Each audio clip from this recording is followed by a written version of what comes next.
Max Horkheimer y la Escuela de Frankfurt se imagina la sociedad como un edificio que está pegado no con cemento, sino con cultura. Lo que une a las piezas de la sociedad es lo que se llama cultura. Entonces, si queremos destruir esa sociedad, tenemos que destruir su cultura. Chile ha sido durante décadas el faro de libertad económica en la región. Pero, ¿de qué sirve un edificio sólido si sus cimientos están siendo carcomidos por termitas? Hoy nos reunimos en el aniversario del Partido Nacional Libertario para escuchar una verdad incómoda de la mano de Agustín Laje. La economía no es el destino. Las ideas lo son. Un país puede ser próspero hoy y despertar en la miseria mañana si permite que el virus del resentimiento se instale en su cultura. Laje nos advierte sobre una realidad que muchos ignoraron. Mientras la derecha se concentraba en las planillas de cálculo y el crecimiento del PIB, la izquierda entendió el juego largo. Aplicando la lógica de la hegemonía cultural, tomaron las universidades, el cine, el arte y el lenguaje. No necesitaron fusiles. Les bastó con convencer a la sociedad de que el sistema es intrínsecamente injusto y que la única solución moral es la redistribución compulsiva de la riqueza. Esa narrativa de la redistribución no es más que el disfraz de un asalto a la libertad individual. Al instalar la idea de que el éxito es un pecado y el esfuerzo ajeno un botín de guerra, la izquierda logra socavar la estabilidad de cualquier nación, sin importar cuán rica sea. Si la cultura está dominada por el colectivismo, cualquier avance económico es apenas una tregua antes del colapso. Por eso, la política ya no se define solo en las urnas, sino en el terreno de las ideas. La batalla cultural no es un accesorio, es la madre de todas las batallas. Agustín Laje llega a Chile para recordarnos que si no defendemos activamente los valores de la libertad, la responsabilidad individual y la verdad, seremos testigos de cómo nuestra propia sociedad entrega las llaves de su destino a quienes prometen igualdad a cambio de servidumbre. Prepárense para una disección profunda de nuestra realidad. Con ustedes, Agustín Laje en el aniversario del Partido Nacional Libertario. Batalla por la historia, batalla por el lenguaje, batalla por las ideas.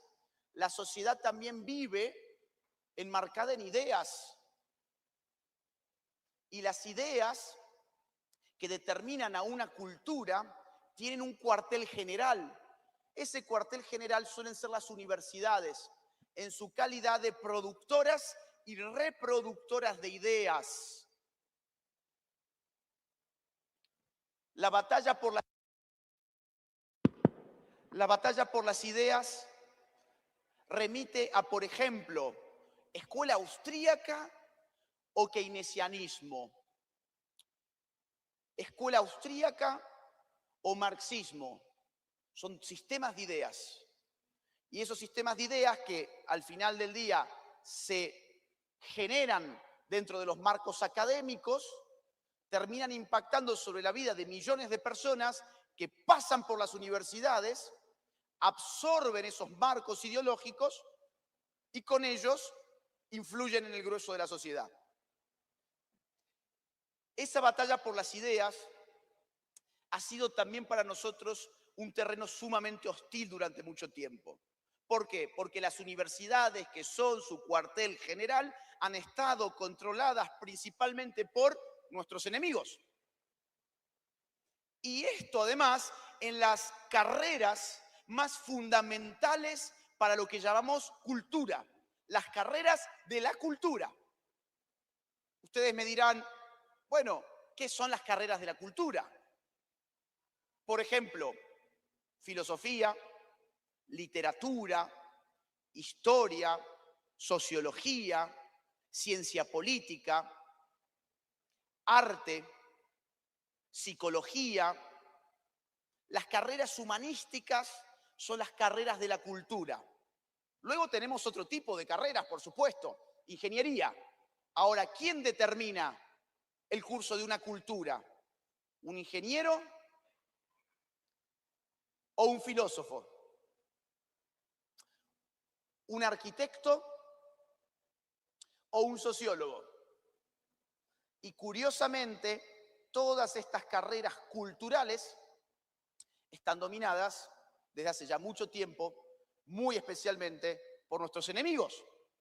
Eso tiene una explicación estructural, y es que esas carreras generan profesionales que difícilmente tienen algo para vender.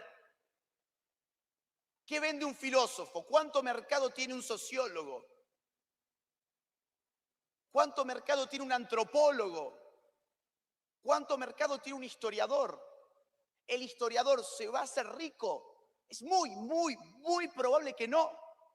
¿El filósofo se va a hacer rico? ¿El mercado le va a premiar? Es muy probable que no. ¿Por qué no? Porque cuando hablamos de mercado, hablamos de las decisiones de los agentes económicos que escogen qué hacer con su dinero. ¿Compro este bien o este otro? ¿Compro este servicio o este otro? Y en nuestras sociedades, la gente habitualmente decide no comprar lo que ofrece un filósofo, un sociólogo o un historiador o un artista. Y ustedes me dirán, bueno, pará, yo conozco un historiador que se hizo rico. Bueno, ¿podrías usar 10 dedos de tu mano para nombrarme 10 historiadores que se hayan hecho ricos? No, entonces es una excepción.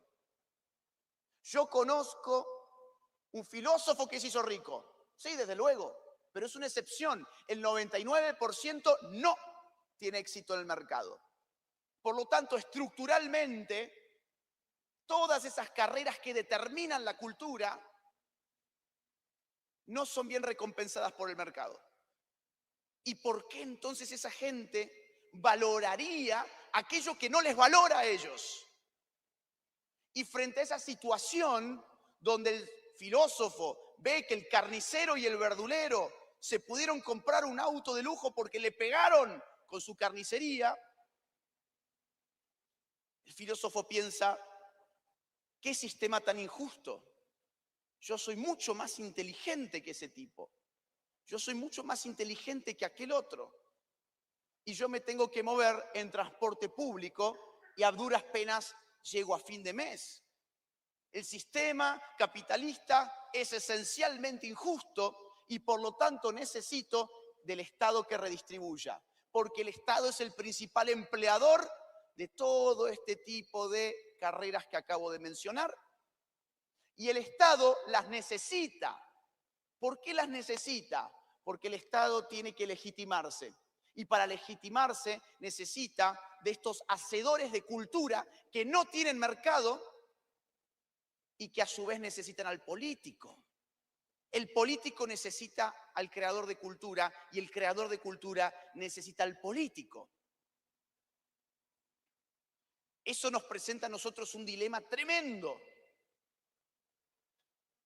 ¿Cómo se combate eso? Es muy difícil. Y encima los padres de derechas tienen a veces hijos que les dicen, me gustaría estudiar filosofía, me gustaría estudiar historia. No, te vas a cagar de hambre. Si querés, hacelo como hobby.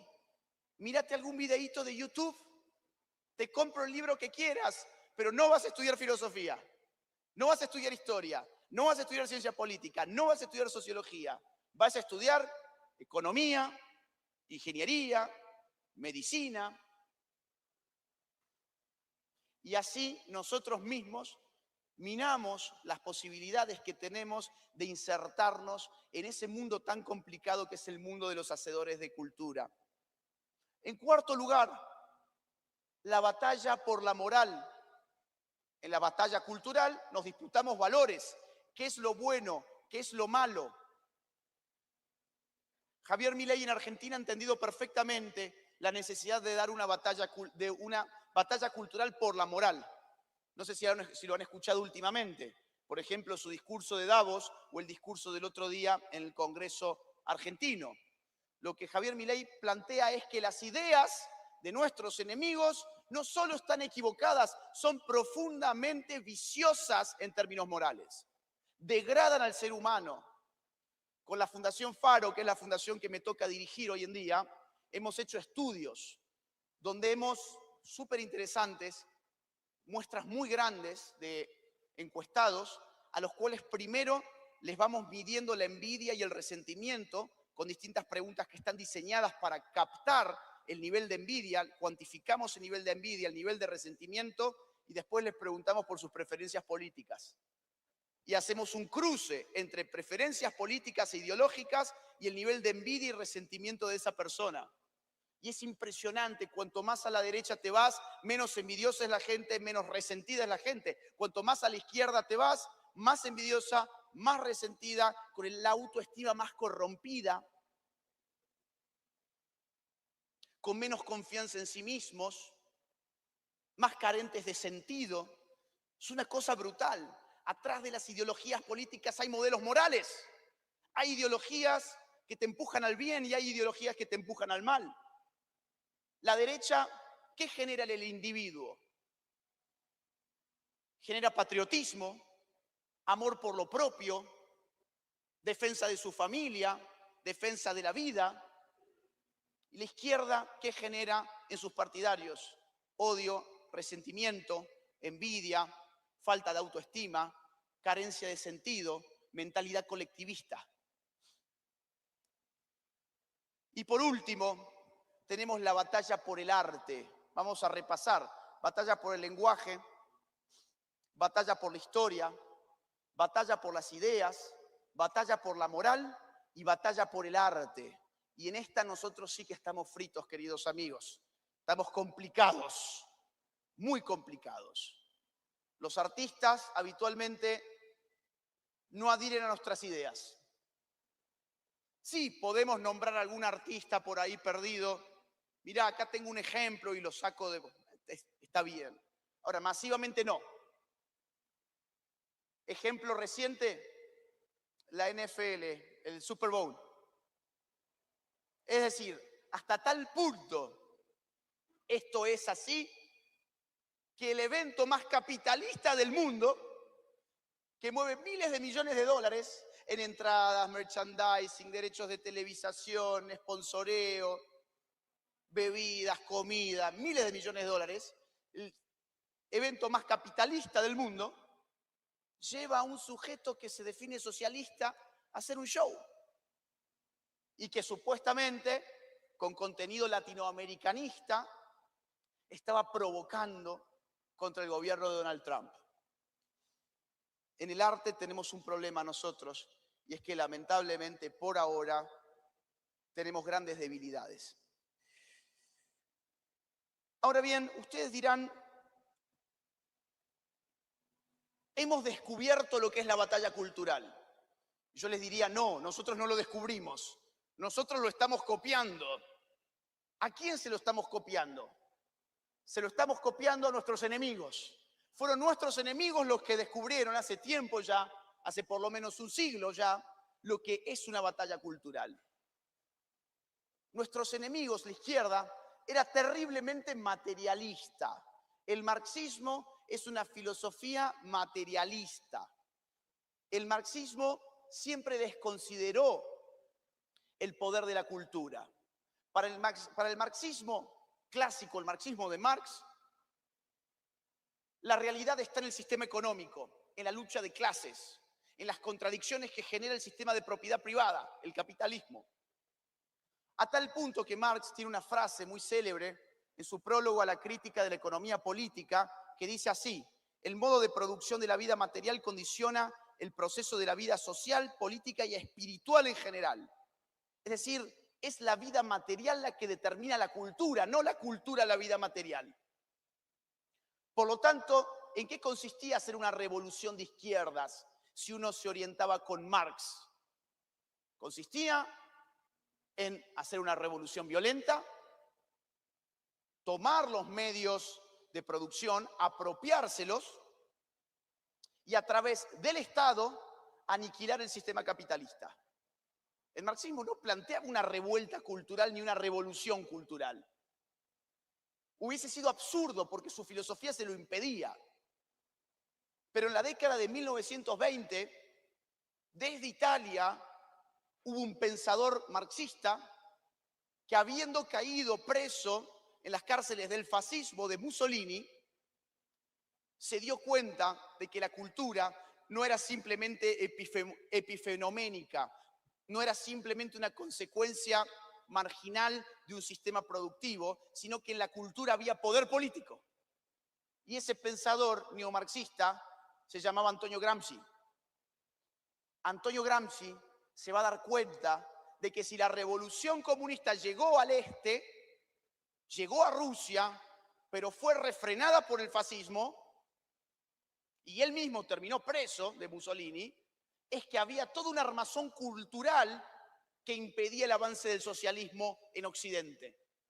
Y para desarmar ese armazón cultural, había que tomar los medios culturales, medios de comunicación, escuelas, universidades, iglesias. La teoría de Gramsci pasa por ese camino y es redescubierta aquí en Chile por una izquierda que idolatró, por ejemplo, a Ernesto Laclau y a Chantal Mouffe, que son herederos directos de la teoría de Gramsci. No sé si ustedes conocen estos nombres que estoy mencionando. Ernesto Laclau, Chantal Mouffe, filósofos políticos contemporáneos que agarraron el pensamiento de Gramsci, le dieron una vuelta más y generaron lo que se llama en la academia el postmarxismo. Habitualmente, invitados ellos, Ernesto Laclau murió hace poquito, pero fue muchas veces invitados por la izquierda chilena. Y venían y daban sus clases y preparaban a su gente. Herencia directa de Antonio Gramsci.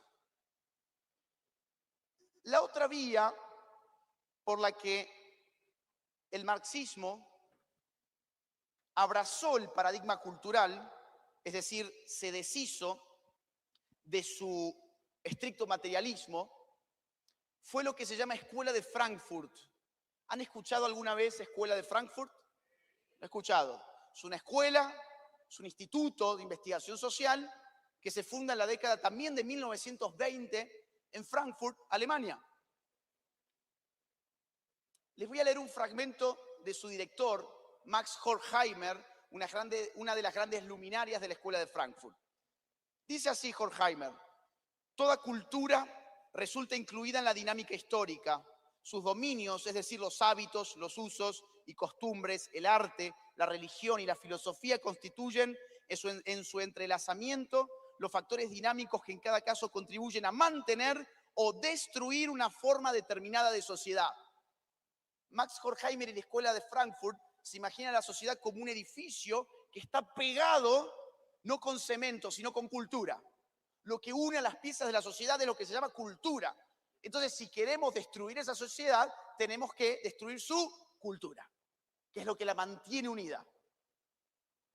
Algo que, insisto, Marx, el Marx economicista, que es el último Marx sobre todo, jamás hubiese estado de acuerdo. ¿Y qué hace la gente de la Escuela de Frankfurt? Empieza a dedicarse a estudios culturales. Se meten en temas de sexualidad, en temas de familia, en temas de psicología. Wilhelm Reich, un asociado a la Escuela de Frankfurt, escribe en un libro suyo titulado La Revolución Sexual lo siguiente: será imposible dominar el proceso cultural actual si no se comprende que el núcleo de la estructura psicológica es la estructura sexual y que el proceso cultural está esencialmente condicionado por las necesidades sexuales. Todo lo que hemos conocido en esta última década como feminismo, ideología de género, movimientos LGBT, ya habían sido puestos sobre la mesa por la Escuela de Frankfurt. Y a la Escuela de Frankfurt le va a seguir cronológicamente otra versión culturalista más de la izquierda, en lo que se conoció como la teoría francesa, década del 60 y década del 70.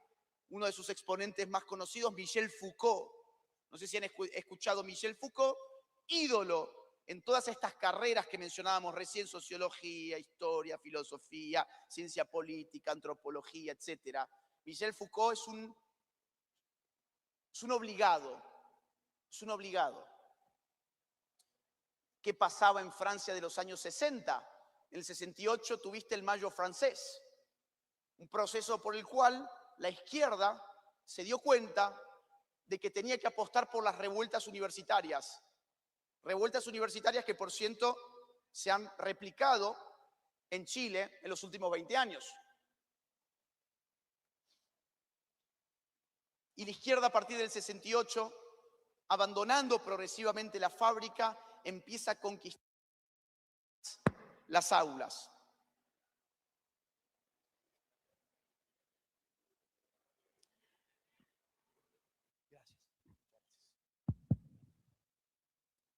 ¿A qué nos enfrentamos? ¿A qué nos enfrentamos?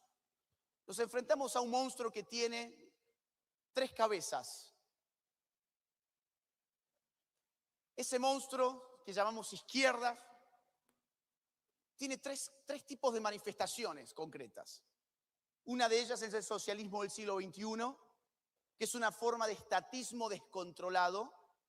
En América Latina tomó el nombre de chavismo, Foro de Sao Paulo, Grupo de Puebla, y del cual su hijo predilecto en Chile ha sido el gobierno de Boric.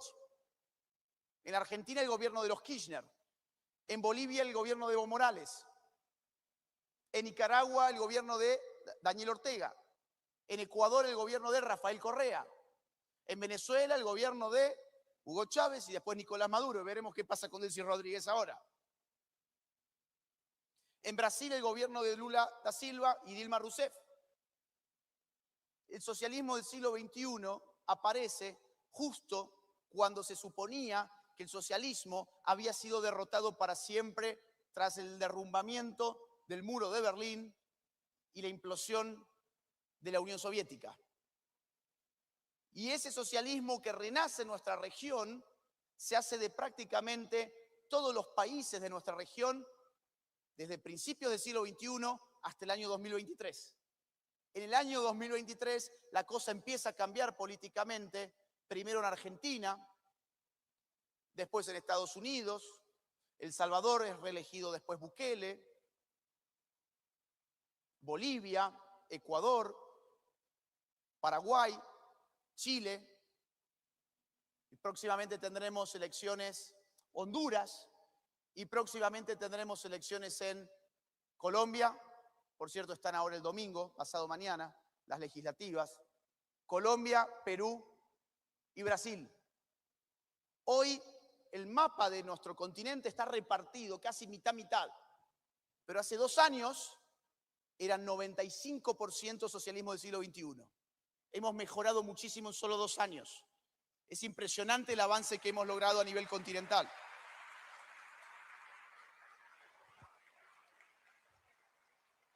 El otro monstruo que aparece en este monstruo de 3 cabezas, la otra cabeza que aparece en este monstruo, es la del wokeismo, también conocido como agenda progre. Todas estas causas culturales, feminismo, ideología de género, abortismo, indigenismo, teoría crítica de la raza, ambientalismo radical, todo este tipo de locuras ideológicas,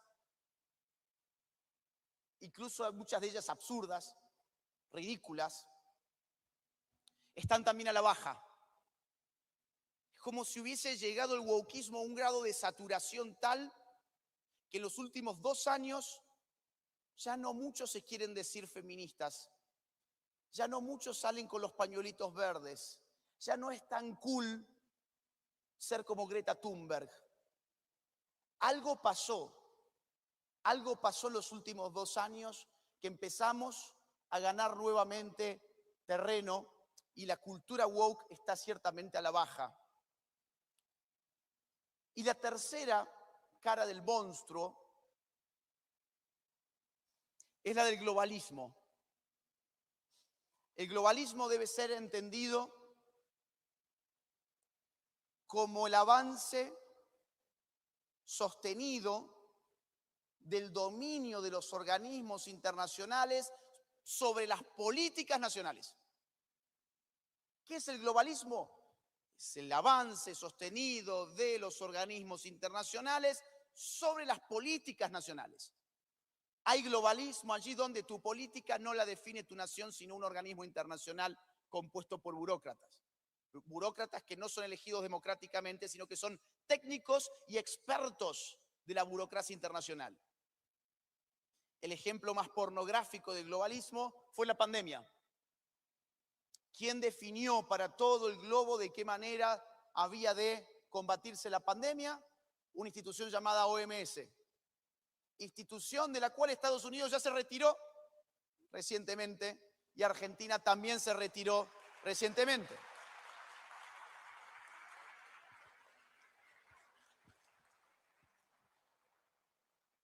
La gran apuesta del globalismo fue algo llamado Agenda 2030, que eran 17 objetivos, 169 metas, que Naciones Unidas comprometía al globo entero a cumplir a más tardar hasta el año 2030. ¿Y saben qué? Faltan solo 4 años para el año 2030. Y la mayoría, el 80% de esas metas y esos objetivos, no solo no han sido cumplidos, sino que han estado en retroceso según las propias Naciones Unidas.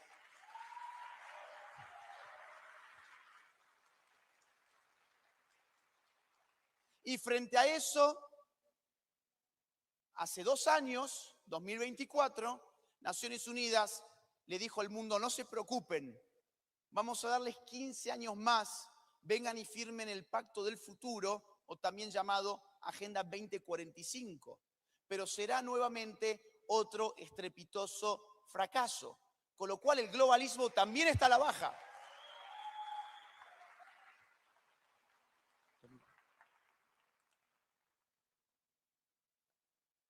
Me indican que tengo 2 minutos, así que ya voy a cerrar. Socialismo del siglo XXI, ¿quién es el que mejor? Vamos a cerrarlo de esta forma. Frente a estos 3 monstruos tenemos nuestros 3 paladines, que tenemos que unirlos. El monstruo está unido, es un mismo monstruo con 3 caras distintas. Ya las conocemos. Socialismo del siglo XXI, wokismo y globalismo. Nosotros tenemos a nuestros 3 paladines, pero tienen que estar unidos. ¿Quién es el que mejor enfrenta al socialismo del siglo XXI? Los libertarios. ¿Quiénes son?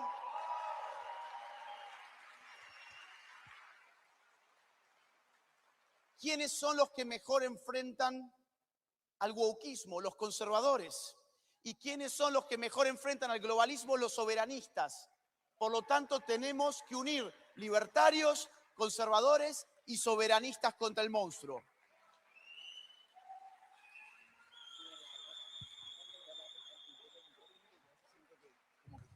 Miren, yo tenía una serie de consejos para ustedes. Voy a cerrar con esto. Voy a cerrar con esto. Lo voy a hacer muy rápido porque de verdad que estamos mal con el tiempo. Les pido disculpas.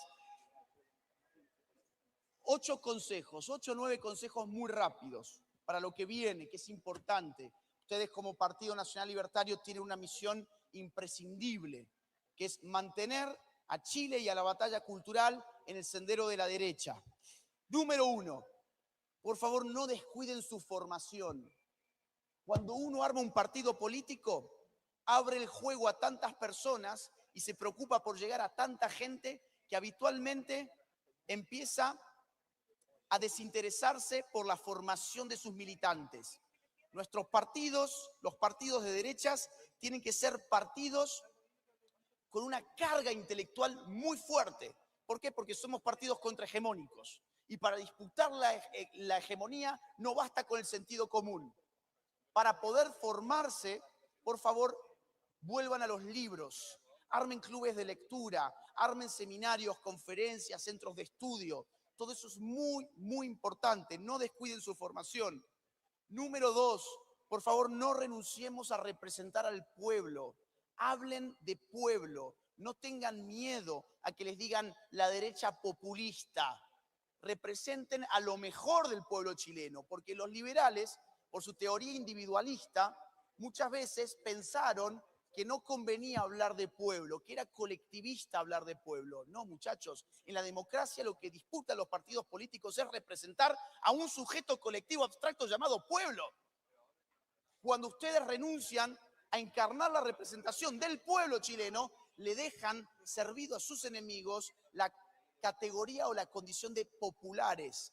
Armemos una derecha popular en Chile, así como se ha armado la derecha popular en Argentina, que es la derecha de Javier Milei. Número 3.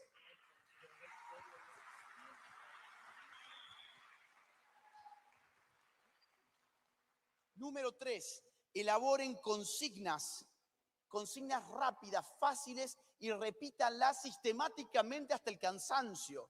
Miren ustedes la técnica de Javier. ¿Qué es el liberalismo? Es el respeto irrestricto al proyecto de vida del prójimo basado en mercados libres, etcétera, etcétera. Eso se ha repetido hasta el hartazgo, pero hoy todo el mundo sabe en qué consiste nuestra filosofía política. Sabe qué es lo que queremos decir cuando decimos libertad. Sabe qué es lo que queremos decir cuando decimos una economía libre. Elaboren consignas sencillas y repítanlas hasta más no poder para que quede grabado en la mente de todos. Número 3, el ejemplo personal es el mejor mecanismo de contagio social. No solamente necesitamos que ustedes sean buenos militantes, tienen que ser un buen ejemplo para la sociedad en general. Sean buenos padres, buenas madres, buenos vecinos, buenos ciudadanos, buenos amigos. Sean buenas personas y van a ver cómo la gente se va a contagiar socialmente de su ejemplo. Número 4, cuidémonos de los fundamentalismos antipolíticos. Es muy habitual encontrar gente que en lugar de bajar a la realidad te pone la vara en el mundo ideal. Cuando vos bajás al mundo real de ese mundo ideal, te das cuenta que hay restricciones y que tenés que hacer algo con lo que tenés, y a veces lo que tenés no es mucho, pero tenés que hacerlo igual, porque la política es el arte de lo posible, no el arte de lo ideal. Entonces, cuidado con los fundamentalismos antipolíticos. Cuando alguien les diga, ay, pero ¿y por qué no hizo esto? Y bueno, porque todavía no hay poder para hacerlo. Se hace lo que se puede con lo que se tiene.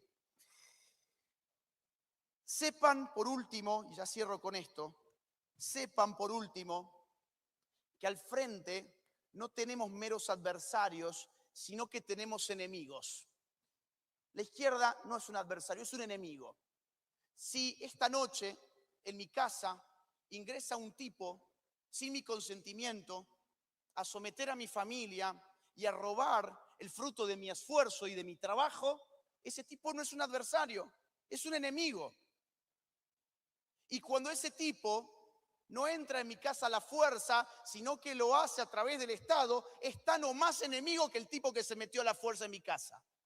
Cuando enfrentamos a la izquierda, nos enfrentamos a personas que van contra el derecho a la vida, a la libertad y a la propiedad. Y cualquiera que ponga en riesgo nuestro derecho a vivir, a ser libres y a gozar del fruto de nuestro trabajo, no es meramente un adversario, es un enemigo. Que por supuesto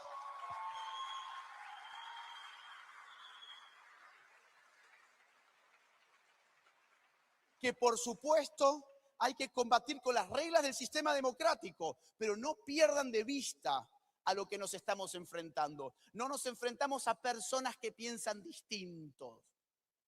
Nos enfrentamos a personas que proponen e imponen ideologías que nos dejan sin derechos fundamentales. No son adversarios, son enemigos. Se me acaba de agotar el tiempo, ya hace algunos minutos. Yo quiero despedirme animándoles a que sigan adelante. Ustedes creo que a veces quizás no son del todo conscientes de lo terriblemente crucial que ha sido el rol del Partido Nacional Libertario en el último año político de Chile para sacar a la izquierda chilena. Ha sido vital.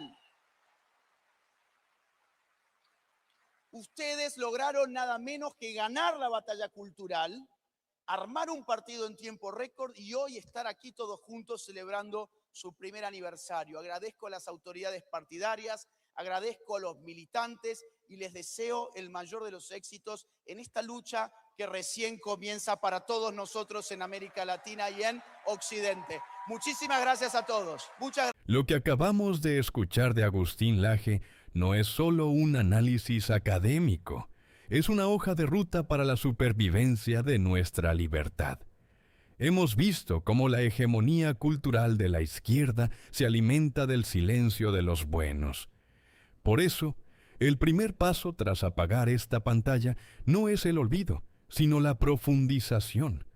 Los invito a no quedarse en la superficie. Busquen los libros, estudien la historia y comprendan la raíz de las ideas que hoy intentan desmantelar a Chile. El conocimiento es la única armadura real contra el engaño colectivista. Pero leer no es suficiente. La batalla cultural se libra en la mesa de café, en el aula universitaria, en el trabajo y en la plaza pública. Se acabó el tiempo de la derecha vergonzante que pide permiso para existir. Participen activamente en las ideas de la libertad. Debatan con argumentos, con datos, pero sobre todo con la convicción moral de que nuestra causa es justa. Y por encima de todo, nunca se callen frente a la violencia, ya sea física o retórica. El miedo es la herramienta del autoritario. La verdad es nuestra herramienta de liberación. El aniversario del Partido Nacional Libertario nos recuerda que no estamos solos, pero que la victoria depende de cada uno de nosotros. Chile está en una encrucijada, y solo quienes se atrevan a dar la batalla de las ideas podrán inclinar la balanza. Es momento de ser protagonistas, de proponer y de defender con orgullo el derecho a ser libres, responsables y dueños de nuestro propio destino. Si este mensaje te ha resonado, ayúdanos a que llegue a más compatriotas. Comparte este video en tus redes, suscríbete al canal y activa las notificaciones para no perderte nuestro contenido. Tu apoyo es fundamental para romper el cerco mediático. Sigamos adelante, sin miedo y con las ideas claras. ¡Viva la libertad!